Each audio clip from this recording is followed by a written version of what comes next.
اے اللہ اس تقریر سے مسلمانوں کی بدعقیدگی دور کر دے اور امت مسلمہ کو ائمہ اکرام اور سلف صالحین کے صحیح منہج کو اختیار کرنے کی توفیق عطا فرما۔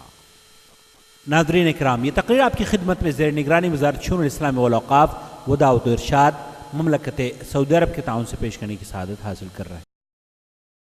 اللہ جمیعاً ولا تفرقوا، اللہ کی رضی کو مضبوطی کے ساتھ پکڑ لو ٹکڑے ٹکڑے۔ اور اللہ کے حبیب فرماتے ہیں علیکم بالجماعہ، اے میری امت کے لوگوں جماعت کو لازم پکڑو، جماعت کو لازم پکڑو، یعنی جماعت کو لازم پکڑو۔ کون سی جماعت کو لازم پکڑو؟ عبداللہ ابن مسعود اس کی تفسیر فرما رہے ہیں۔ عبداللہ ابن مسعود صحابی رسول اس کی تفسیر فرماتے ہوئے کہتے ہیں انما الجماعۃ ما وافق الحق ولو كنت وحدك۔ جماعت کس کو کہتے ہیں؟ جماعت و بھیڑ چال کو نہیں کہتے۔ جماعت اس کو نہیں کہتے کہ 4,75,00,000 تم نے جمع کر لیے اور کہہ دیا ہم سواد اعظم ہیں، ہم کو لازم پکڑو، ہم بہت زیادہ ہیں، ہمارے پیچھے پیچھے چلو، ہم بہت زیادہ ہم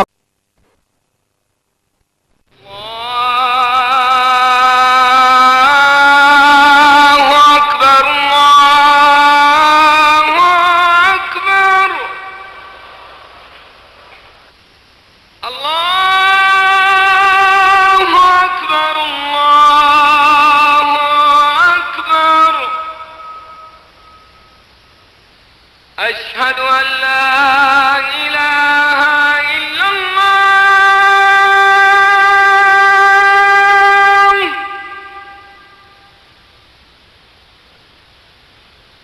ہم محنت نہ کریں۔ اللہ نے فرمایا ان لیس للانسان الا ما سعى، انسان کو اتنا ہی ملے گا جتنی اس کی جد و جہد اور کوشش ہوگی۔ تو جس طرح آپ اپنی روزیوں میں زیادتی کے لیے، روزیاں پانے کے لیے، اچھی روزی حاصل کرنے کے لیے اس تقدیر کے اوپر ایمان رکھتے ہوئے آپ جد و جہد اور محنت کر رہے ہیں، اسی طرح سے اس تقدیر کے اوپر ایمان رکھتے ہوئے کہ یہ تفرقے ہوں گے، یہ اختلافات ہوں گے، ہم اور آپ کیوں نہ ہم ایک پلیٹ فارم پہ جمع ہونے کی جد و جہد اور کوشش کریں۔ بات سمجھ میں آئی کہ نہیں آئی؟ مقدر ہے کہ زندگی نہ ایک سیکنڈ آگے ہو سکتی ہے اور نہ ایک سیکنڈ پیچھے ہو سکتی ہے نا، یہ مقدر ہے۔ لیکن گھر میں آگ لگ جائے یا سامنے کنواں ہو، آپ کنویں کے اندر کود پڑیں یا کنویں کے اندر گر جائیں تو کیا آپ یہ سوچیں گے کہ زندگی نہ ایک گھنٹہ آگے ہوگی نہ ایک گھنٹہ پیچھے، تو پڑے رہو صبر کر کے، نہ چیخو نہ چلاؤ؟ کہ ہیلپ ہیلپ پکاریں گے، مدد کے لیے آواز دیں گے، بولو آواز دیں گے، مدد کے لیے نہیں کس دیں گے؟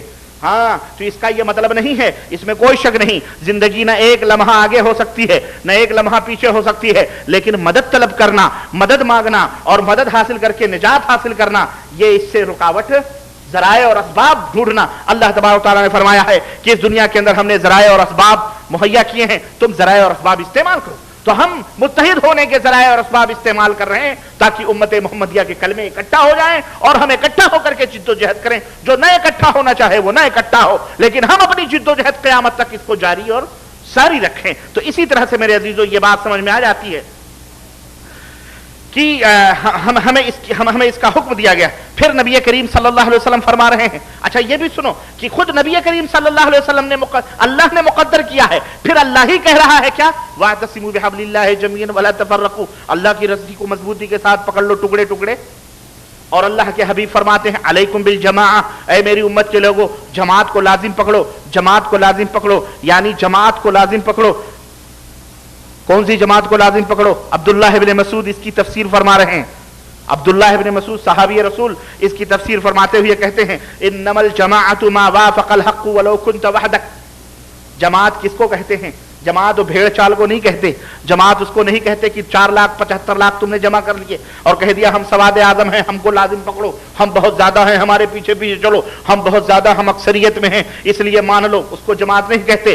حدیث کو ہم اپنے منمانی نہیں سمجھتے، قرآن کو اپنے دماغ سے نہ سمجھیں۔ عبداللہ ابن مسعود جو فرما رہے ہیں اس حدیث پاک کی، کہتے ہیں کہ اس حدیث پاک کی تفسیر میں کہ انما الجماعۃ ما وافق الحق، جماعت اس کو کہتے ہیں جو حق کا دامن پکڑے ہوئے ہو، جو حق کو پکڑے ہوئے ہو اس کو جماعت کہتے ہیں۔ وَلَوْ كُنْتَ وَحْدَكَ، بھلے دنیا ایک طرف ہو تو تنہا حق کے اوپر قائم ہو، تو جماعت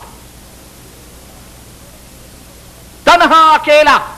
ان ابراہیم کان امہ، تنہا جماعت ہیں، انجمن ہیں حضرت ابراہیم علیہ السلام، اکیلے ہیں۔ عبداللہ ابن مسعود کہتے ہیں وَلَوْ كُنْتَ وَحْدَكَ، اگر حق تیرے پاس ہے تو اکیلا ہی صحیح، لیکن تو تنہا جماعت ہے، تو تنہا اللہ اکبر میرے عزیزو. اور اللہ رب العزت نے فرمایا وَلَا تَكُونُوا مِنَ الْمُشْرِكِينَ مِنَ الَّذِينَ فَرَّقُوا دِينَهُمْ وَكَانُوا شِيَعًا, کہ ان لوگوں کی طرح نہ ہو جاؤ جو مشرکین ہیں کہ انہوں نے کس طرح سے اپنے دین کو ٹکڑے ٹکڑے میں, تو دین کو ٹکڑے ٹکڑے میں تقسیم کرنا, دین کو ٹکڑے ٹکڑے میں بانٹنا, یہ کیا ہے؟ یہ شرک کی علامت ہے, یہ بدعقیدگی کی نشانی ہے, یہ اصولی طور پر یہ بدعقیدگی کی بات ہے, اس لیے ان کی طرح نہیں ہونا چاہیے. تو میرے عزیزو المہم قصہ مختصر میں آگے بڑھتے ہوئے کہ اختلاف کرنا, انشقاق پیدا کرنا یہ ایک مذموم عمل ہے. فرقے بنانا, ٹولی بنانا, جماعت بنانا یہ بہرحال ایک بری چیز ہے اور یہ غلط ہے. لیکن جہاں تک میں نے بتلایا دین کے اندر دو اختلافات اہم ہیں. ایک اختلافات عقائدی اختلافات ہیں اور کچھ اختلافات فقہی اختلافات ہیں. جو عقائدی اختلافات ہیں فقہی اختلافات کے مقابلے میں زیادہ خطرناک ہیں اور اتنے بھیانک اور اتنے خطرناک ہیں کہ اللہ اکبر. اور یہ بھی بتاؤں میں ان میں بھی ایسا نہیں ہے کہ قرآن و سنت کے اوپر ایمان لانے والی یہ امت محمدیہ بھی اس عقیدے کے اختلاف کے اندر ملوث ہے, اس بنیادی اختلاف کے اندر ملوث ہے اور اپنی 1.5 اینٹ کی مسجدیں انہوں نے ہر جگہ بنائی ہوئی. عقائد کے اختلافات موجود ہیں اور اس کی ابتدا حضرت عثمان غنی سے شروع ہو چکی تھی اور حضرت علی سے شروع ہو کر کے آج تک آ رہی ہے. یہ ختم ہونے والی نہیں ہے. یہ عقائدی بنیادی جو اختلافات ہیں یہ ختم ہونے والے, یہ بھی یاد رکھو. لیکن ہم اپنی جد و جہد اپنی کوشش خارج. تو عقیدے کے اوپر جو اختلافات عقائد اصولی طور پر ہیں وہ بڑے ہی گندے اور بڑے ہی بھیانک اور اللہ کی پناہ ان میں بھی ایک سے ایک عقیدے. اللہ اکبر. آپ دیکھیں کہ پہلا فرقہ جو پیدا ہوا تھا اس زمانے میں حضرت علی کے زمانے میں کون سا تھا؟ رافضیوں کا, خوارج کا. دو تھے نا, خوارج اور رافضی. اللہ اکبر. شیعہ نے علی سے کٹ کر کے خوارج بنے, رافضی بنے.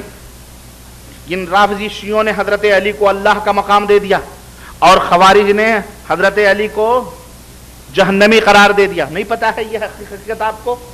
یہ خوارج تھے, خوارج جن کی نمازیں, جن کے روزے, جن کے تقوی اور جن کی پرہیزگاریاں, جن کا تقدس, جن کی داڑھیاں, جن کا سب کچھ. نبی کریم صلی اللہ علیہ وسلم نے فرمایا تحقرون صلاتکم عند صلاتہم, اپنی نمازوں کو ان کی نمازوں کے مقابلے میں تم حقیر سمجھو گے. یہ خوارج تھے. لیکن نبی کریم صلی اللہ علیہ وسلم نے فرمایا لو وجدتہم لقتلتہم قتل عاد, اگر میں ان کو پا گیا تو عاد اور سمود کی طرح ان کو میں قتل کروں گا. یہ نمازی, یہ پرہیزگار, یہ اللہ کے اوپر ایمان لانے والے, رسول کے اوپر ایمان لانے. المہم کہنے کا مطلب یہ ہے یہ فرقے اس وقت سے پیدا ہوئے اور آج تک نکلتے جا رہے ہیں. فرقے سے فرقے در فرقے. میں ان کی تشریح بتلاؤں تو آپ کو بہت ٹائم چاہیے. المہم آپ یہ سمجھتے جائیے کہ موجودہ دور میں ہمارے ہندوستان, پاکستان, بنگلہ دیش, برما اور اپنے سامنے رکھو, دوسری جگہوں کو سامنے مت رکھو, اپنے سامنے رکھو صرف ان ملکوں کو. اور ان ملکوں کے اندر جو فرقے ہیں آپ ان کو انگلیوں پہ گنو. اور فرقے وائز گنانا یہ کوئی عیب کی بات نہیں ہے. میں نام لوں کوئی چڑھنے نہ پائے بھائی, چڑھے نہیں. فرقے بنے ہو, جماعتیں بنے ہو تو چڑھنا نہیں چاہیے. بہت سارے لوگوں کو چڑ ہو جاتی ہے اس سے کہ جناب علی یہ نام لیتے ہیں. چلو ٹھیک, نام نہ لوں تو ہم نام تمہارے باپ کا نہیں لے رہے ہیں, تمہارے ماں کا نہیں لے رہے ہیں, تمہارے دادا کا نہیں, پردادا کا نہیں لے رہے ہیں. ہم نام ایک جماعت کا لے رہے ہیں. بات خلاص ہے نا. تو ہمیں اس میں چڑ کیوں ہوتی؟ استغفر اللہ. اور ایسی باتیں کرتے ہیں اعوذ باللہ. ابھی اس پروگرام کے بارے میں وہاں تھا اور رپورٹیں پہنچ رہی تھیں کہ نہ جانے اپنے اور پرائے سارے کہ ربانی صاحب کے اوپر پابندی لگی ہے, وہ جدہ میں نہیں آ سکتے. ہم نے کہا اعوذ باللہ, استغفر اللہ, لعنت اللہ علی الکاذبین. یہ شایعات, یہ افواہیں, ارے نہ جانے کیوں بندے ناچیز سے اتنی شقاوت اور اتنی دشمنی کیوں ہے بھائی ہیں؟ ارے میں حق باتیں بیان کر دے رہا ہوں. اگر آپ کی جماعت کو ٹھیس پہنچتی, چھوڑو جماعت کو. جماعت آپ کی قبر میں سوئے گی. اللہ کے لیے اللہ قرآن و سنت کو مانو میرے عزیزو, میرے بھائیو. کیوں یہ مذموم حرکتوں میں لگے ہوئے ہو؟ فلانی جگہ پابندی لگی, فلانی جگہ پابندی. اعوذ باللہ, کس نے کہا؟ اور اپنے خود اور انہی دھوکوں میں ہمارے اپنے بھی کچھ آگے بیچارے, کچھ اپنے بھی اڑانے لگے کہ ربانی صاحب کیسے آئیں گے, ان کو پابندی لگی ہوئی. اعوذ باللہ, کس نے کہہ دیا؟ بھئی ہماری کچھ ضروریات ہیں. میں سالوں سال اگر پھرتے رہوں تو ہماری بھی کچھ, اور ہم جس آفس میں رہتے ہیں اس آفس کی کچھ ہمارے اوپر ذمہ داریاں ہیں. میں اپنی ذمہ داریوں کو سال 1.5 سال نہ پورا کروں تو پھر میں صرف دوڑتے ہی رہوں. میرے بھی اپنے کچھ کام ہیں, لکھنے کے, پڑھنے کے, آڈٹ کے, کچھ اور بھی ذمہ داریاں ہیں میری. میں اس ذمہ داریوں میں مشغول ہو کر کے مشغول تھا. میں مشغول تھا، بہت مشغول تھا، میں نہیں آتا واللہ.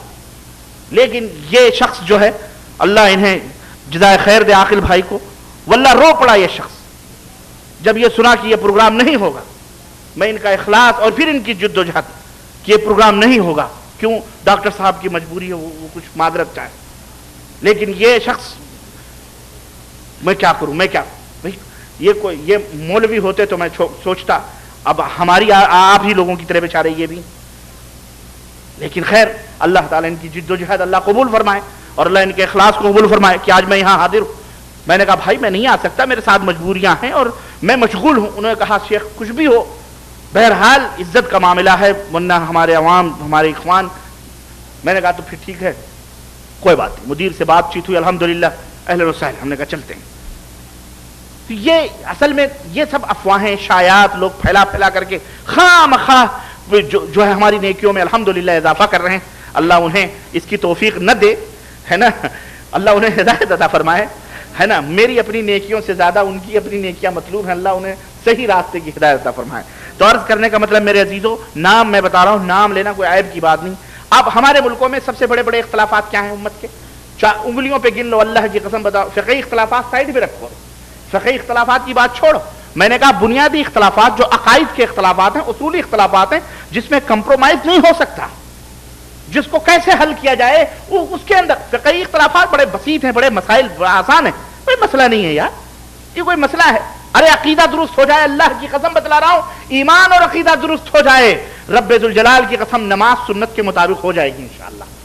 ارے یہ سب جو فساد دیکھ رہے ہو، یہ سب جو کجروی دیکھ رہے ہو، یہ سب جو تھوڑا تھوڑا انتشار دیکھ رہے ہو، یہ بدعقیدگی ہے، بدعقیدگی.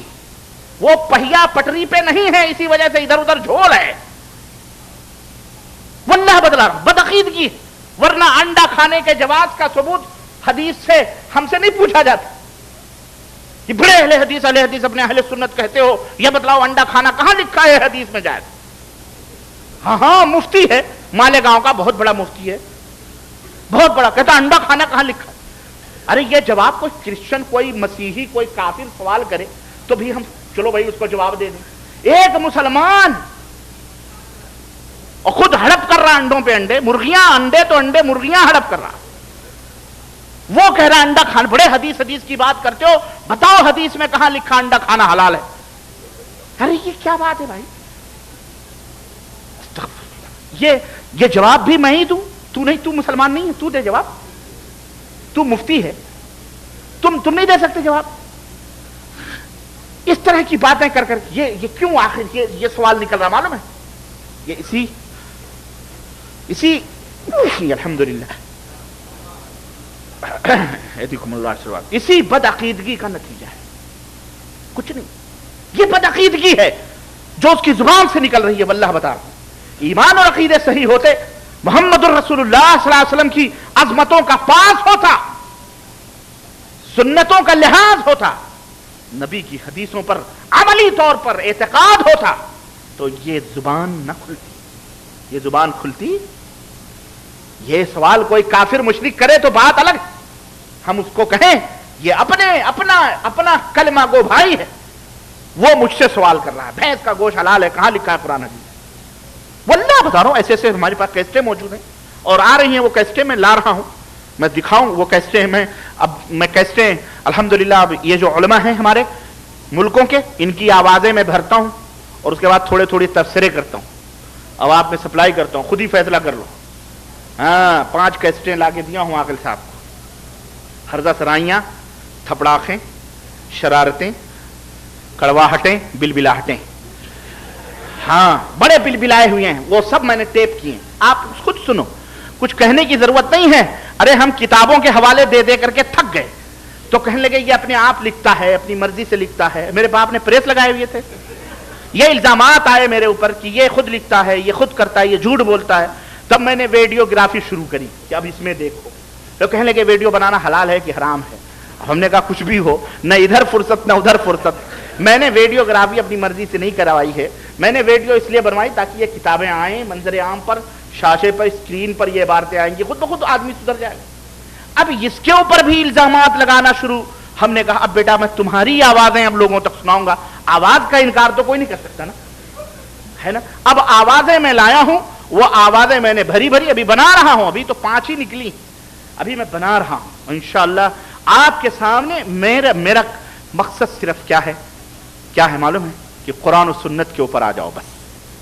واللہ بتا رہا ہوں, قرآن و سنت کے اوپر آ جاؤ اور کچھ نہیں.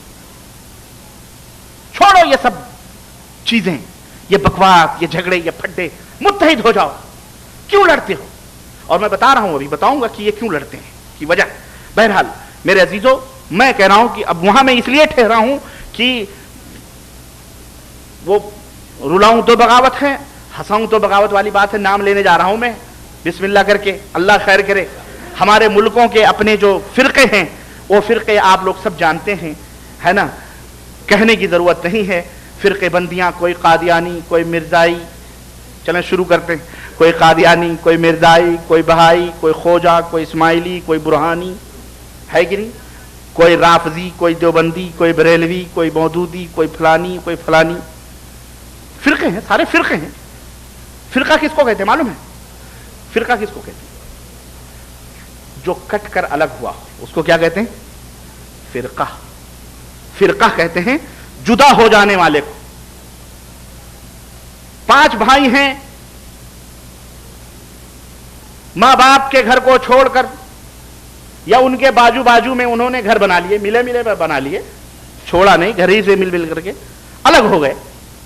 انہوں نے الگ بنا لیے. ایک نے کہا میں ماں باپ کے ساتھ رہوں گا, تو ان چاروں کو کیا کہا جائے گا؟ بھائی یہ ماں باپ سے الگ ہو گئے. یہ ماں باپ سے, اس کا مطلب الگ ہونے کا یہ بھی مطلب نہیں کہ ماں باپ کو انہوں نے چھوڑ دیا. ماں باپ سے لنک ہے لیکن الگ ہے. فلانا عبداللہ بھی الگ ہے, عبد الرحمن بھی الگ ہے, عبد الغفار بھی الگ ہے, عبد القدوس بھی الگ ہے. ساتھ میں کون ہے بھائی؟ عبداللہ ساتھ میں. ان کو کہا جائے گا وہ ماں باپ کے ساتھ ہے, اس کو نہیں کہا جائے گا. جو ماں باپ کو پکڑے ہوئے ہو اس کو کیا کہا جائے گا؟ اس کو کہا جائے گا وہ بھی الگ ہے. وہ الگ نہیں کہا جائے گا, اس کو یہ کہا جائے گا وہ ماں باپ کے ساتھ ہے. باقی چاروں نے اپنے اپنے الگ گھر. ایک مثال میں دے رہا ہوں, اس کو فرقہ کہتے ہیں. اس کو جو کٹ کر کے الگ ہوئی ہوں اس کو فرقہ کہتے ہیں. ایک اور بات بتاؤں میں, یہ تمام فرقے عقائد کی بنیاد پر مختلف ہوئے ہیں. یہ بتاؤ رافضی کا عقیدہ کیا ہم اہل سنت والجماعت کا عقیدے کی طرح ہے؟ نہیں. ان کا عقیدہ یہ ہے کہ قرآن 40 پارے اترا تھا. 10 پارہ ہمارے 12ویں امام محمد غائب سرہ من را عراق میں لے کر کے کہیں گھسے ہوئے ہیں بل میں, پتہ نہیں کب نکلیں گے وہ. ہاں ان کا یہ عقیدہ ہے. ان کا یہ عقیدہ ہے کہ یہ نبوت ملنا تھی, علی کو لے لیا جبریل نے غلطی سے محمد رسول اللہ صلی اللہ علیہ وسلم کے حوالے کر دی. ان کا یہ عقیدہ تھا کہ حضرت ابو بکر اور سارے سب کے اوپر لعنت بیچتے ہیں یہ لعنتی لوگ. عقیدہ ہے کہ نہیں ہے؟ اور اس کے علاوہ بھی بڑے بدماش عقیدے ہیں ان کی, بدترین عقیدے ہیں, ہے کہ نہیں؟ لیکن اپنے آپ کو وہ مسلمان کہتے ہیں کہ نہیں کہتے ہیں؟ کلمہ پڑھتے ہیں کہ نہیں پڑھتے ہیں؟ لا الہ الا اللہ محمد رسول اللہ پڑھتے ہیں بھائی, وہ مسلمان اپنے آپ کو کہتے ہیں, ہے کہ نہیں؟ ہماری دعوت ان سے بھی ہے, ہم انہیں بھی دعوت دے رہے ہیں. اور جو لا الہ الا اللہ پڑھتے ہیں محمد رسول اللہ پڑھتے ہیں, قادیانی بھی لا الہ الا اللہ محمد رسول اللہ پڑھتا ہے, بہائی بھی پڑھتا ہے, بوری بھی پڑھتا ہے, برہانی بھی پڑھتا ہے, خوجے بھی پڑھتا ہے, رضا خانی بھی پڑھتا ہے, بریلوی بھی پڑھتا ہے, دیوبندی بھی پڑھتا ہے, سارے پڑھتے ہیں. کسی کے اندر بڑا اختلاف ہے, کسی کے اندر بڑی برائیاں, کسی کے اندر چھوٹی برائیاں, لیکن ایک برائی سب کے اندر مشترک ہے. اللہ کی قسم اور رب ذوالجلال کی قسم ہے, ان تمام فرقوں کے اندر ایک برائی مشترک ہے, اور وہ ہے شرک باللہ. شرک باللہ کی جو خطا ہے, شرک باللہ کا جو اختلاف ہے, وہ سب کے اندر موجود ہے, مشترک ہے سب کے اندر. یہ فرقے ہیں, موجود ہیں اس میں. انہیں میرے عزیزوں اس کے اندر میں آپ کو بتاؤں, بڑے ہیں, اسماعیلی بھی ہیں, بہری بھی ہیں, تبلیغی بھی ہیں, تیجانی بھی ہیں, رفاعی مرزی بھی ہیں, اشعری بھی ہیں, جہمی بھی ہیں, معتزلی بھی ہیں, خارجی بھی ہیں, ماتریدی بھی ہیں, بڑے توحیدی بھی ہیں, وجودی بھی ہیں, شہودی بھی ہیں, بڑے سارے فرقے ہیں. اور اگر دیکھنا ہے تو بنیاد التعلیم اٹھا کے دیکھ لو. بہرحال یہ اختلاف ہے فقہی, یہ عقائد کا اختلاف ہے. ٹھیک ہے, یہ عقیدوں کے اختلاف پر الگ ہوئے ہیں. کچھ فقہی اختلافات ہیں, شافعی, مالکی, حنبلی, ظاہری اور جعفری. یہ کون سے اختلافات ہیں؟ بولو. فقہی اختلافات, فقہ کی بنیاد پر, اجتہاد کی بنیاد پر یہ مسالک اور یہ مذاہب الگ الگ ہوئے ہیں. مگر مسئلہ یہ بھی ہے کہ یہ جو فقہی گروپ ہیں نا, ان فقہی گروپوں میں یہ فرقے موجود ہیں. نہیں سمجھ آئی؟ سمجھ آئی کہ نہیں آئی؟ جعفری فقہ جو حضرت امام جعفر رحمت اللہ علیہ کے نام سے منسوب ہے۔ امام جعفر ایک بہت بڑے عالم تھے، متقی تھے، پرہیزگار تھے، لیکن ان کے جعفری کہنے والے اپنے آپ کو، بتاؤ ان کے کیا کہیں گے آپ؟ ان کو مسلمان کہتے ہیں؟ ہاں، حالانکہ وہ کلمہ پڑھتے ہیں، لیکن ان کو مسلمان، ان کی بدعقیدگی کی بنا پر ہم انہیں کیا کہتے ہیں؟ یہ جو صحابہ کرام کو گالیاں دے، جو قرآن کے اوپر ایمان نہ لائے، وہ کیا ہے؟ حضرت امام جعفر رحمۃ اللہ علیہ کا یہ قول ہے؟ کیا حضرت امام جعفر رحمۃ اللہ علیہ اس طرح کے ایمان اور عقیدے رکھتے تھے جو آج کل کے روافض یا شیعہ رکھتے ہیں؟ ہرگز نہیں رکھتے، بلکہ ان کے خلاف امام جعفر نے نہ ماتم کیا، امام جعفر نے تعزیہ بنایا، جعفر نے نہ جو ہے شدے اٹھائے، نہ علم اٹھائے، نہ چبوترے چومے، نہ طواف کیا، نہ کچھ کیا، نہ کچھ کیا، نہ کچھ کیا، نہ لیکن یہ تمام سب ان کی طرف فقہ جعفریہ کی طرف منسوب کرنے والے اپنے آپ کو، بولو پاکستان والے زیادہ جانتے ہوں گے کہ وہاں زیادہ چلتا ہے، یہاں فقہ جعفری نافذ ہونا چاہیے، ہے کہ نہیں؟ چلتا ہے کہ نہیں چلتا؟ ہاں، وہاں تو اور ٹھنڈے پنڈے ہو رہے ہیں، اللہ خیر کرے۔ بہرحال مشرف کا ڈنڈا بڑا مضبوط آ رہا ہے، سب کو ہوا کھلا رہا ہے۔ ہاں، اللہ کرے ملک کی سلامتی کے لیے اللہ اسے صحیح راہ پہ چلائے۔ ہاں، یہاں دیکھو بعض لوگ کہتے ہیں کہ یہ سیاست دانوں کے لیے دعا کرتے ہیں، دیکھو دعا کرنا چاہیے، بھلائی کی، خیر کی کرنی چاہیے کہ اللہ تعالیٰ اس سے خیر کا کام لے، بھلائی کا کام لے، سمجھ رہے ہیں؟ کوئی بھی ہو، خیر کا اور بھلائی کی دعا کرنی چاہیے، تو اللہ تعالیٰ ملک کی سالمیت کے لیے اسے آگے بڑھائے اور اسے زندہ رکھے بہرحال خیر کے لیے، اور جب شر ہو اللہ تعالیٰ خود اس کے شر کو اس کے اوپر واپس فرما دے امت کے لیے۔ تو عرض کرنے کا مطلب یہ ہے میرے عزیزوں، میرے بھائیوں، کہ یہ جو اختلافات کی بات میں کر رہا تھا، ہے نا، اختلافات کی جو میں بات کر رہا تھا، شرک باللہ، شرک باللہ ان سب کے اندر مشترک ہے، اور ان سب کے اندر یہ شرک باللہ ہاں، میں یہ کہہ رہا تھا کہ یہ جتنے بھی فقہی گروپ ہیں، فقہی کے اندر بھی انہوں نے کیا ہے، ان فقہی اختلافات کی آڑ لے لی، جعفری فقہ کی آڑ میں یہ شرک پنپ رہے ہیں، ٹھیک ہے؟ اب میں آپ ہمارے ملکوں کے جو اختلافات ہیں، حنفی فقہ، امام ابو حنیفہ رحمۃ اللہ علیہ، کیا کبھی بیچارے نے عرس منایا ہے؟ بولو، کبھی اس شخص نے میلاد منائی ہے؟ کیا اس شخص کا عقیدہ یہ تھا کہ محمد الرسول اللہ صلی اللہ علیہ وسلم سلام کرو تو قبر پھاڑ کے ہاتھ نکال دیتے ہیں؟ بولو، کیا ان کا یہ عقیدہ تھا کہ نبی کریم صلی اللہ علیہ وسلم بادلوں کی رتھ میں سفر کرتے ہوئے کسی امتی کی ماں اس کا پیٹ پھول جائے تو مدینے سے آ کر بادلوں میں اتر کر اس کے پیٹ اور اس کے چہرے پر ہاتھ پھیر کے جائے؟ امام ابو حنیفہ کا عقیدہ تھا۔ اور یہ جاگنے کی بات کریں، بڑے بڑے شیخ الحدیث اپنی اپنی کتابوں میں لکھ کر کے گئے، کیا ان کا یہ عقیدہ تھا کہ نبی کریم صلی اللہ علیہ وسلم زندہ ہیں؟ کیا ان کا یہ عقیدہ تھا کہ بزرگان دین قبروں میں سنتے بھی ہیں، زندہ بھی ہیں، جو چاہتے ہیں ان کے دلوں کے بھیدوں کو بھی جانتے ہیں، سب کچھ کرتے ہیں؟ لیکن آج ان کے ماننے والوں کے عقیدے ہیں کہ نہیں عقیدے ہیں؟ بولو، واللہ بتلا رہا ہوں، اس سے زیادہ ہیں جو میں نے بتلائے، میں ان تفصیلات میں نہیں جانا چاہتا، لیکن یہ جتنے بھی ہیں چور، انہوں نے فقہ کی آڑ لی ہوئی ہے۔ جب آپ یہ بات کرو گے تو کہیں گے دیکھو امام صاحب کو ہمارے گالیاں دے رہا ہے، امام صاحب کی گستاخی کر رہا ہے، حالانکہ ہم امام رحمت اللہ علیہ کو بری مانتے ہیں ان تمام سب شرکیات سے۔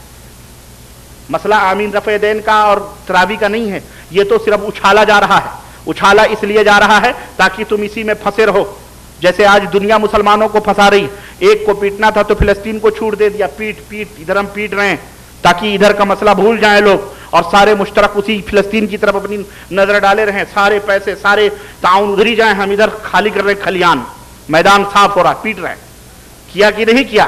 یہ سیاست چل رہی ہے، سیاست، اور اسی سیاست سے یہ لوگ بھی ہیں کہ ایک طرف یہ کر کے دوسری طرف سیاست چلتے ہیں لوگ، عقیدے کے اندر اتنے بڑے بڑے بھیانک فالٹ ہیں، ان کو چھپانے کے لیے آمین رفع دین کے مسئلے کو اچھالتے ہیں۔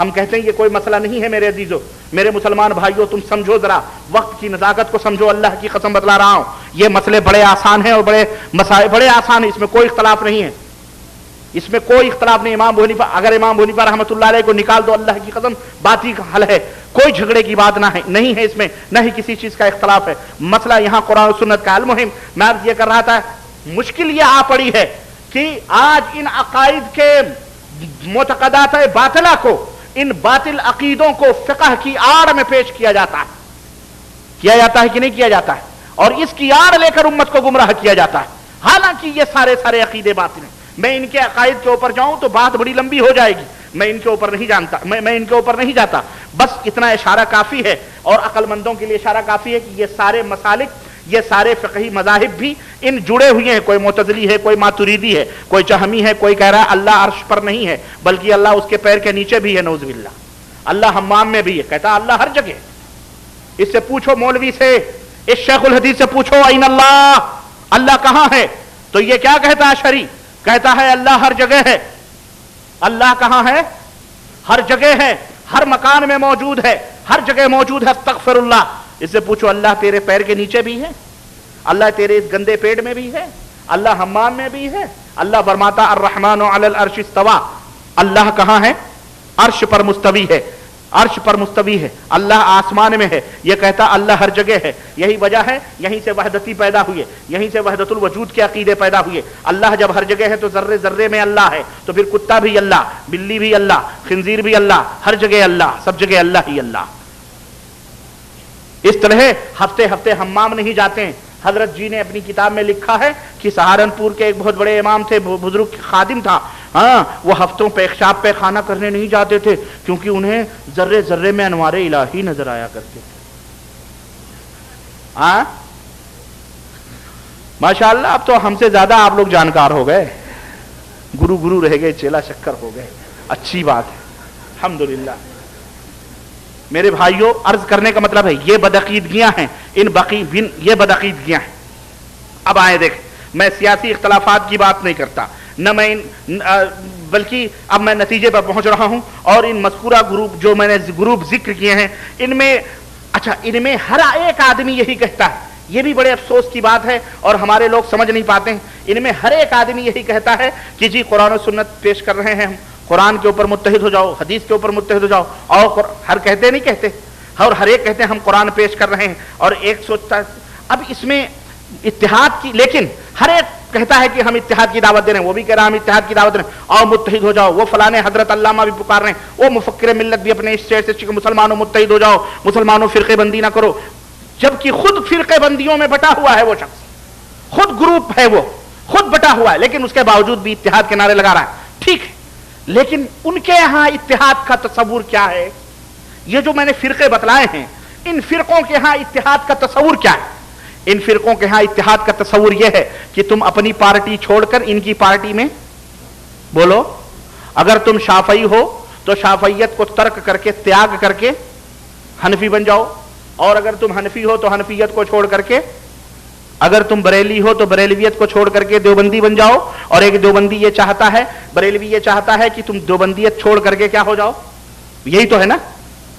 شیعہ چاہتا ہے کہ تم اپنے مذہب کو چھوڑ کر کے شیعہ بن جاؤ، قادیانی چاہتا ہے تم لوگ جس مذہب پہ ہو چھوڑ کر کے کیا بن جاؤ، بولو، یہی تو ہے نا اتحاد کا تصور ان سب لوگوں کے ہاں، یا اور بھی کوئی تصور ہے؟ بولو۔ ارے پارٹیاں یہ ایک اسٹیج پر جمع بھی ہو جائیں لیکن ایک کے پیچھے یہ نماز نہیں پڑھتی۔ میں نتیجے پہ پہنچ رہا ہوں، اس لیے میں چاہتا ہوں بڑے سکون کے ساتھ آپ حضرات بیٹھیں، سمجھ رہے ہیں؟ یہ کوئی نہیں چاہتا کہ وہ ان کی پارٹی میں ضم ہو جائے، وہ ان کی پارٹی میں، بلکہ یہ سب یہی چاہتے ہیں کہ اپنی اپنی پارٹیاں چھوڑ کر، اپنے اپنے فرقے چھوڑ کر ہمارے فرقوں کے اندر، ہمارے فرقوں کے دائرے میں آ جاؤ۔ میرے عزیزوں، میرے بھائیوں، مگر آؤ ہم تمہیں بتلاتے ہیں ہم کیا کہتے ہیں۔ ہم کیا کہتے ہیں؟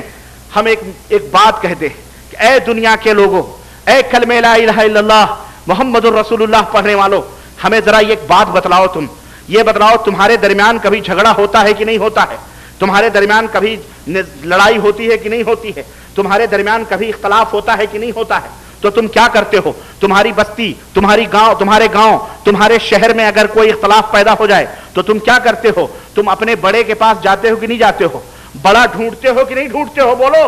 اپنے بڑے کے پاس جاتے ہو، بڑے کے سامنے اپنے مسئلے کو پیش کرتے ہو، چودھری صاحب، خان صاحب، فلانے صاحب، علامہ صاحب، یا حضرت ہم آئے ہیں آپ کے پاس، ہمارے اور ان میں اختلاف ہو چکا ہے، ہمارے ان میں کیا ہو گیا ہے؟ اختلاف ہو گیا ہے۔ وہ بڑا چودھری کیا کہتا ہے؟ کہتا ہے میرے پاس آئے ہو، اب تم یہاں سائن کر دو کہ ہم جو فیصلہ کریں گے اسے تم مانو گے، اگرچہ تم نے ہم کو بڑا سمجھا ہے تو ہمارے سائن، ہم اس پہ سائن کرو، ہم جو فیصلہ کریں گے اس کو تمہیں تسلیم کرنا پڑے گا۔ وہ بھی پارٹی فیصلہ کرتی ہے، یہ بھی پارٹی فیصلہ کرتی ہے کہ ٹھیک ہے آپ کے فیصلے کو ہم تسلیم کریں گے، چنانچہ چودھری جو فیصلہ کرتا ہے اس فیصلے کو مان کر کے چلے آتے ہیں کہ نہیں چلے آتے ہیں؟ میں تم سے پوچھتا ہوں اے امت محمدیہ کے لوگوں، اے امت محمدیہ کے مردوں، اور اے امت محمدیہ کی عورتوں، تم سب مل جل کر کے ایک بات ہمیں بتلاؤ، یہ سوچو ذرا کہ یہ بتاؤ تم میں کوئی بڑا ہے کہ نہیں ہے؟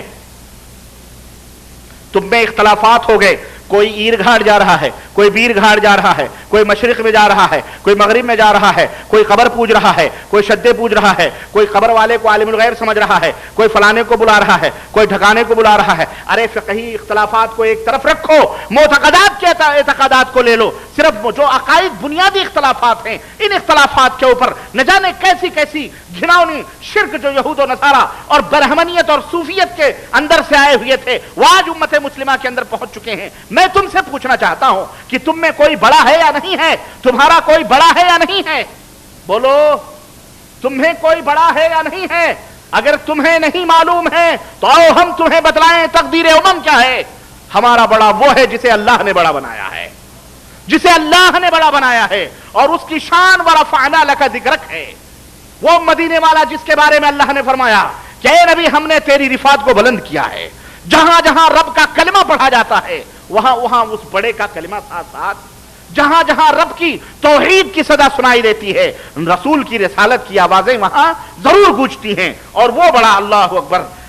میرے عزیزوں، میرے بھائیوں، اتنا عظیم، اتنا بڑا تمہارا امام، اتنا بڑا رحمت، اتنا بڑا کہ شب معراج میں جب بیت المقدس کے اندر حضرت محمد الرسول اللہ صلی اللہ علیہ وسلم تشریف لے گئے، اس وقت بیت المقدس کے اندر معراج کی رات ہے، آدم صفی اللہ بھی موجود ہیں، نوح کنعانی بھی موجود ہیں، عیسیٰ روح اللہ بھی موجود ہیں، موسیٰ کلیم اللہ بھی موجود ہیں، یوسف بھی موجود ہیں، یعقوب بھی موجود ہیں، اجل انبیاء موجود ہیں، رسول موجود ہیں، سب کی صفیں لگ چکی ہیں بیت المقدس میں۔ ہمارے نبی حضرت محمد الرسول اللہ صلی اللہ علیہ وسلم کی معراج ہو رہی ہے، کھڑے ہوئے ہیں سب کے پیچھے، جبریل امین آتے ہیں، باہیں پکڑتے ہیں، آگے لے کے چلتے ہیں۔ نبی کریم پوچھتے ہیں کہاں لے کے جا رہے ہو، کیا بات ہے جبریل، یہ کیا حرکتیں کر رہے ہو؟ جبریل نے کہا کہ آج تجھے اس اللہ کے کہنے پر تجھے امامت کے مصلی پہ کھڑا کیا جائے گا۔ اللہ کے نبی فرماتے ہیں آدم بیٹھے ہوئے ہیں، کھڑے ہوئے ہیں، نوح کھڑے ہوئے ہیں، عیسیٰ کھڑے ہوئے ہیں،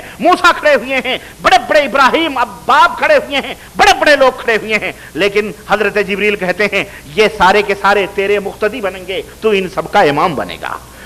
ہم میں بڑا وہ ہے جو سید العرب والعجم ہی نہیں بلکہ سید الانبیاء ہے، وہ امام الانبیاء ہے، جسے رب ذوالجلال نے یہ خطاب ورفعنا لک ذکرک کر دیا تھا میرے عزیزوں، میرے بھائیوں، اور اتنا بڑا جس کی بڑائی اللہ کے بعد ہے اور سب سے بلند ہے، سب سے بلند ہے ہمارا نبی میرے عزیزوں۔ اور صرف بڑا ہی نہیں، عادل اور انصاف بھی، وہ ایسا حاکم ہے، وہ ایسا جج ہے کہ جب انصاف کرنے پہ آتا ہے تو اپنوں سے بھی، اپنی ذات سے بھی کر گزرتا ہے۔ اور تمہیں معلوم ہے کہ ایک قرضدار نبی کریم صلی اللہ علیہ وسلم کے دربار میں پہنچا، قرضدار پہنچا، یہودی تھا، تیز زبان، یہودی نے قرضہ مانگا، وہ نبی قرض نہ چکا سکے تھے، قرضے میں بات لمبی ہو گئی، اس یہودی کے ہاتھ محمد الرسول اللہ صلی اللہ علیہ وسلم کے گریبانوں پر پہنچے، اور یہودی کے ہاتھ گریبانوں پر پہنچنے تھے کہ محب رسول حضرت عمر فاروق اعظم کے ہاتھ تلوار کے دستانے کے اوپر تڑپ گئے،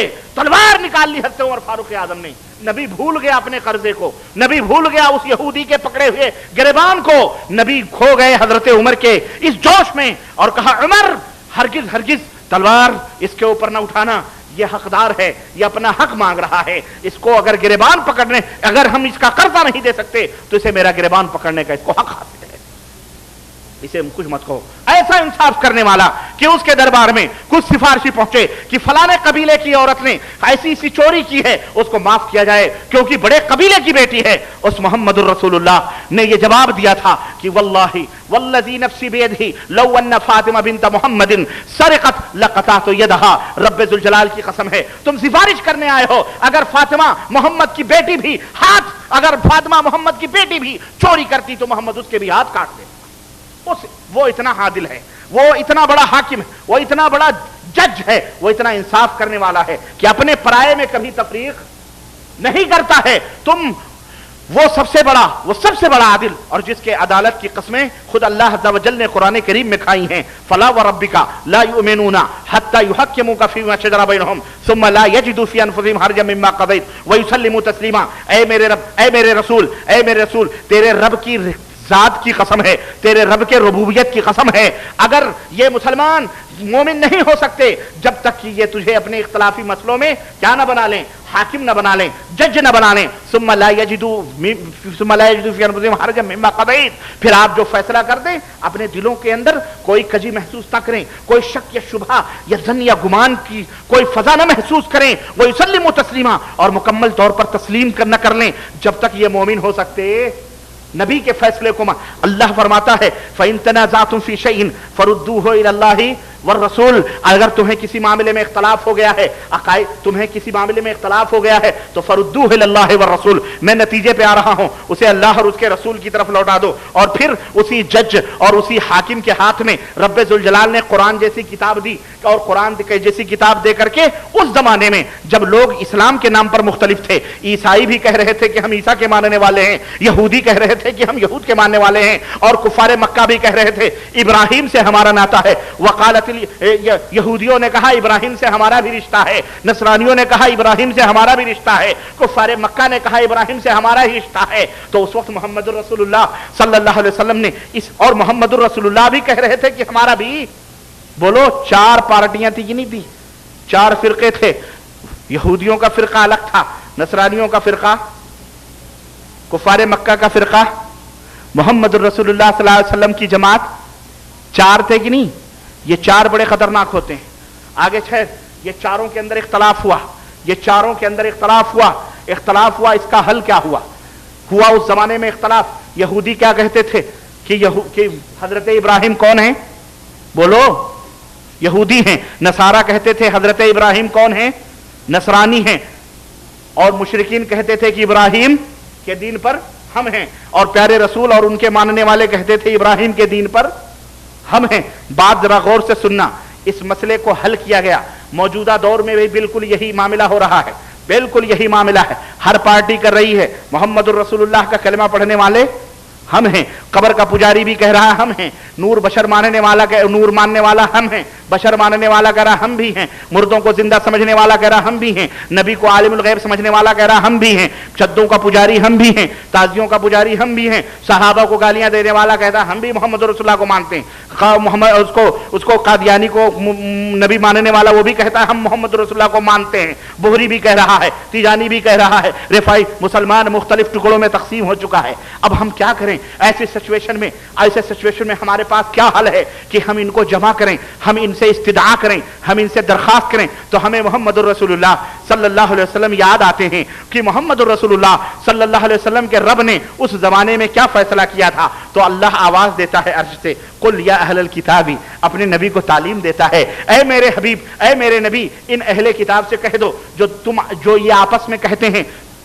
وقالت النصارى ليست اليهود على شيء، یہودی کہتے ہیں، نصارانی کہتے ہیں کہ یہ یہودی کافر ہیں. وقالت اليهود ليست النصارى على شيء، نصرانی کہتے ہیں کہ یہ نصرانی کہتے ہیں یہودی کافر، یہودی کہتا ہے نصرانی کافر. اللہ فرماتا ہے وهم يتلون الكتاب، حالانکہ یہ سارے کے سارے کتاب کو پڑھتے ہیں، آسمانی کتاب پڑھتے ہیں، یہ پھر بھی آپس میں ایک دوسرے کو کافر کہتے ہیں. آج بے نہیں یہی سچویشن ہے. وہ کہہ رہا ہے وہ کافر ہے، وہ کہہ رہا ہے وہ کافر ہے، وہ کہہ رہا ہے وہ کافر ہے. حالانکہ سارے کے سارے اپنے امام ابو حنیفہ رحمۃ اللہ علیہ کے ماننے کے دعوے دار ہیں. کلمہ تو بعد کی بات ہے، یہی بیچ ہی میں اٹکے ہوئے ہیں. امام صاحب کو ماننے، رضا خانی کہہ رہا ہے دیوبندی کافر، دیوبندی کہہ رہا ہے رضا خانی کافر، قادیانی کہہ رہا ہے وہ کافر، وہ کہہ رہا ہے وہ کافر. کہتے نہیں کہتے، سب آپس میں ایک دوسرے کو کافر کہہ رہے ہیں. حالانکہ ایک ہی امام کے پروردہ ماننے والے دعویٰ دار سارے کے سارے ہیں. نتیجہ آپ کے ہینڈ میں ہے.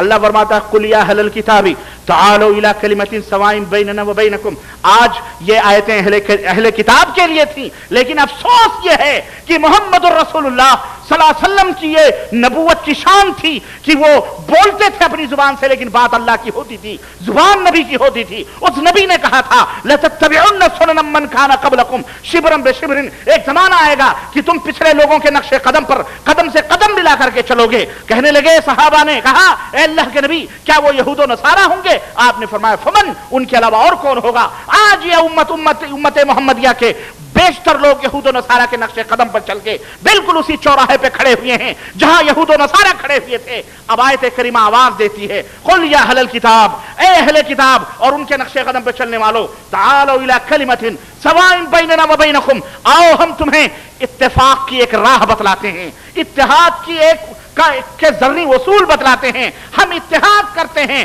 اتفاق کرتے ہیں، آؤ وہ اصول کیا ہیں؟ اللہ فرماتا ہے آؤ ایک ایسے کلمے کی طرف جو ہمارے درمیان بھی متفق علیہ ہے اور تمہارے درمیان بھی، جسے تم بھی مانتے ہو اور ہم بھی، کیا ہے؟ اللہ نعبد الا اللہ، اللہ نعبد الا اللہ، کہ اللہ کے سوا کسی کی عبادت و بندگی، بے اللہ بات ختم ہو گئی تھی، اللہ کے سوا کسی کی عبادت و بندگی نہ کریں، لیکن اللہ نے دوسری قید بھی لگائی، وَلَا نُشْرِكَ بِهِ شَيْئًا، عبادت کرنے والے تو بہت ہوں گے، اللہ کے پجاری بہت ہوں گے، دعوے دار بہت ہوں گے، لیکن وما یؤمن اکثرهم باللہ الا وهم مشرکون، بہت سارے دعوے دار ایمان کے ہوں گے لیکن شرک میں ملوث ہوں گے، شرک کرتے ہوں گے، تب پھر کیا کرو گے؟ اگر ایک ہی اصول بتائیں گے کہ آؤ اللہ کی عبادت کرو، نمازی پڑھ رہے گا ہم اللہ کی عبادت کر رہے ہیں، روزہ رکھے گا کہے گا ہم اللہ کی عبادت کر رہے ہیں، حج کرے گا کہے گا ہم اللہ کی عبادت کر رہے ہیں، نوافل پڑھے گا اللہ کی عبادت کر رہے ہیں، اللہ نے فرمایا اللہ کی عبادت کر رہے ہیں، جو سارے عابدین جمع ہو جاتے ہیں، لیکن اللہ فرماتا ہے نہ صرف یہی نہیں مانا جائے گا، اگر عبادت ہی ماننی تھی تو کفار مکہ بھی حج کیا کرتے تھے، کفار مکہ بھی طواف کیا کرتے تھے، کفار مکہ بھی مینا بھیجایا کرتے تھے، کفار مکہ قربانی بھی کیا کرتے تھے، کفار مکہ عرفات میں بھی جاتے تھے، کفار مکہ نظر و نیاز بھی اللہ ہی کے لیے مانتے تھے، کفار سب کچھ کرنے کے باوجود بھی وہ کیا تھے؟ کافر تھے۔ کیوں؟ اس لیے کہ اللہ رب العزت وَلَا نُشْرِكَ بِهِ شَيْئًا، اے عبادت گزارو، عبادت و بندگی کے ساتھ ساتھ تمہیں یہ بھی کرنا پڑے گا کہ ہم اللہ کے سوا اللہ کے ساتھ کسی کو شریک نہیں کریں گے۔ ہاں تو کسی کے نماز، کسی کے روزے، کسی کے تقوی طہارت میں جاؤ، عبادت ٹھیک ہے کر رہے ہیں، عقیدہ شرک کا دیکھنا پڑے گا، کہیں یہ شرک تو نہیں کر رہا ہے اللہ کی ذات میں، اللہ کے صفات میں، اللہ کی ربوبیت میں، اللہ کے علم میں، اللہ کے تصرف میں۔ یہ سب اگر کسی مخلوق کو، چاہے نبی ہو، چاہے رسول ہو، چاہے پیر ہو، چاہے شہید ہو، چاہے امام ہو، چاہے مفتی ہو، علامہ ہو، سجب کسی کو بھی شریک کر رہا ہے، دیوی ہو، دیوتا ہو، بھوت ہو، پریت ہو، جنی ہو، شاید کسی کو بھی شریک کر رہا ہے، ایسا بندہ لاکھ نمازیں پڑھے، لاکھ روزے پڑھے، لاکھ حج کرے، لاکھ صدقات کرے، لاکھ طواف کرے، وہ آسمان کے اوپر مصلی بچھا کر کے چلے، وہ مومن ہو سکتا؟ بولو، یہ فارمولہ رکھو، یہ فارمولہ اصول کا دوسرا سب سے پہلے کیا ہے؟ اللہ نعبد الا اللہ، اللہ کے سوا کسی کی عبادت نہ کریں۔ دوسرا فارمولہ کیا ہے؟ ولا نشرک بہ شیئا۔ دوسرا اور تیسرا اتحاد کا فارمولہ بتا رہا ہوں، ولا یتخذ بعضنا بعضا اربابا من دون اللہ۔ اور سنو، عبادت کرو گے اللہ کی، شرک بھی نہیں کرو گے، ولا یتخذ بعضنا بعضا اربابا من دون اللہ، اور اللہ کے رسول کے سوا، اللہ کے سوا آنکھ بند کر کے کسی کے پیچھے بھی نہیں چلنا ہے۔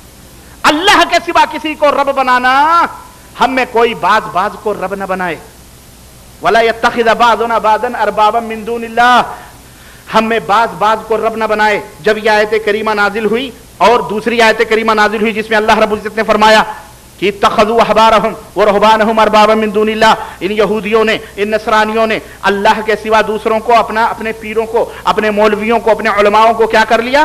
رب بنا لیا۔ حضرت عدی بن حاتم کہنے لگے اے اللہ کے نبی، ہم نے ان کو رب تھوڑی بنایا تھا، ہم ان کی پوجا تھوڑی کرتے تھے، ہم ان کی عبادت تھوڑی کرتے تھے، رب تو ہمارا اللہ ہی تھا۔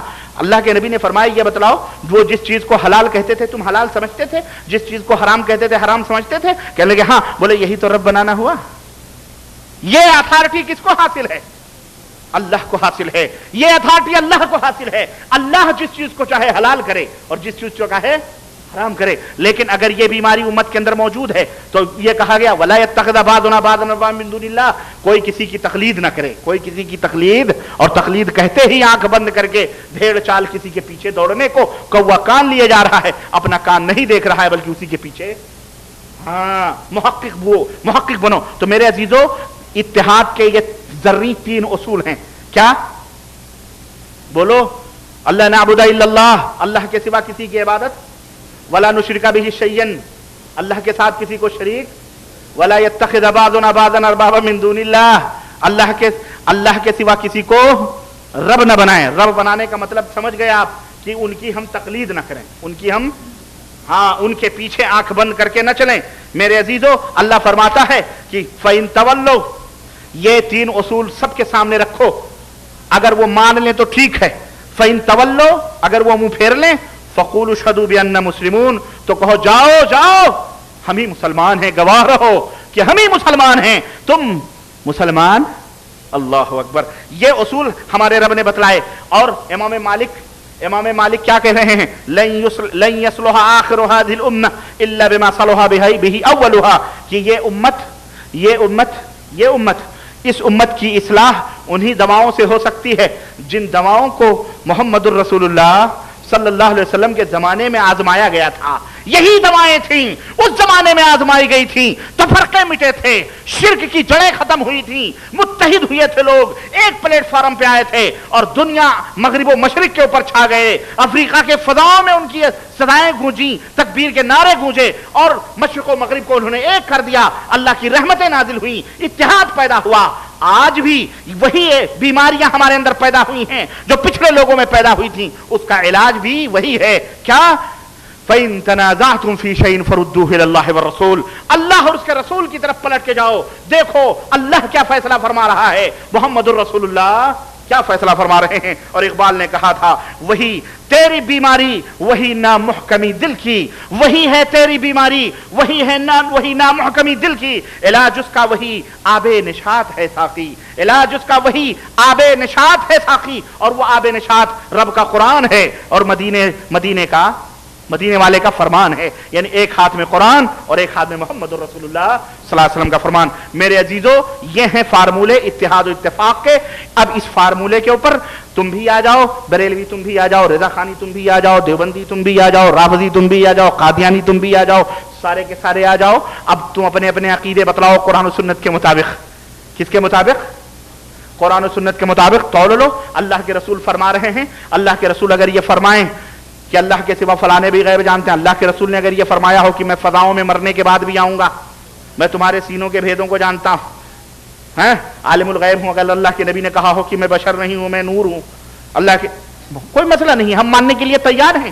ہمیں دلیل دے دو کہ اللہ کے نبی نے 12 وفات منگائی، 63 برس تک زندہ رہے، 23 برس نبوت کی. اللہ کے نبی نے کبھی اپنا جنم دن منایا ہے؟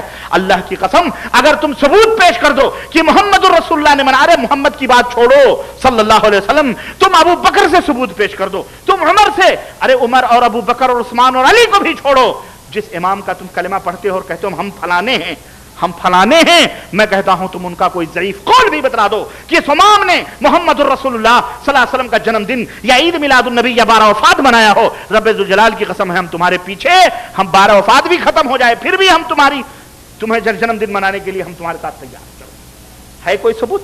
لیکن میرے عزیزو، میرے بھائیو، ہوش کے ناخن لو امت محمدیہ کے لوگوں، یہ میری آواز کسی خاص گروپ کے لیے نہیں ہے، پوری دنیا کے مسلمانوں کے لیے ہے کہ آج تم چاروں طرف سے پس رہے ہو، کٹ رہے ہو. سب کچھ جو کچھ ہو رہا ہے اس کا ایک ہی نتیجہ ہے کہ قرآن و سنت سے تم دور ہو چکے ہو اور بدباطن مولوی علماء سو تم کو گمراہ کر رہے ہیں اور ادھر ادھر تم کو بھٹ رہے ہیں. امام ابو حنیفہ رحمۃ اللہ علیہ ہوں، امام شافعی ہوں، امام مالک ہوں، امام احمد بن حنبل ہوں، امام بخاری ہوں، امام اوزاعی ہوں، امام نخعی ہوں، امام ابو سفیان ثوری ہوں، امام عبداللہ بن مبارک ہوں. ایک امام نہیں ہے، سینکڑوں امام ہیں. امام ترمذی ہوں، جتنے بھی ائمہ ہیں سبوں نے یہی کہا ہے کہ خذوا من حیث ما اخذنا، وہیں سے تم بھی دین کو حاصل کرو جہاں سے ہم نے دین کو پکڑا ہوا ہے. یعنی کتاب اللہ کو پکڑ لو، سنت رسول اللہ کو، واللہ سارے اختلافات ختم ہو جائیں گے سارے. اور ائمہ رحمہم اللہ نے کہیں نہیں کہا ہے کہ تم میری تقلید کرو، نہ امام جعفر صادق نے کہا ہے، نہ امام داؤد ظاہری نے کہا ہے، نہ امام ابو حنیفہ نے کہا ہے، نہ امام احمد بن حنبل نے کہا ہے، نہ امام مالک نے کہا ہے. سبوں نے یہی کہا ہے